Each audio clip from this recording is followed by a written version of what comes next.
கள்ளக்குறிச்சி மருத்துவமனையில் சிகிச்சையில் இருப்பவர்களை சந்தித்த பாமக தலைவர் அன்புமணி ராமதாஸ் தற்போது செய்தியாளர்களை சந்தித்து வருகிறார். காட்சிகளை பார்க்கலாம். கள்ள சாராயத்தால் இன்று வரை 50க்கு மேற்பட்டவர்கள் இறந்திருக்கின்றார்கள். கிட்டத்தட்ட 60 பேருக்கு மேல் மருத்துவமனைகளில் 4 மருத்துவமனைகளில் அனுமதிக்கப்பட்டிருக்கின்றார்கள். அதில் பலர் ஆபத்தான ஒரு சூழலில் இருக்கின்றார்கள். இது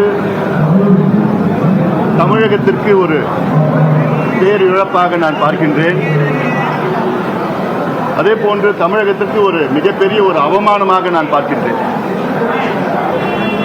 குறிப்பாக தமிழக அரசுக்கு ஒரு மிகப்பெரிய ஒரு அவமானம்.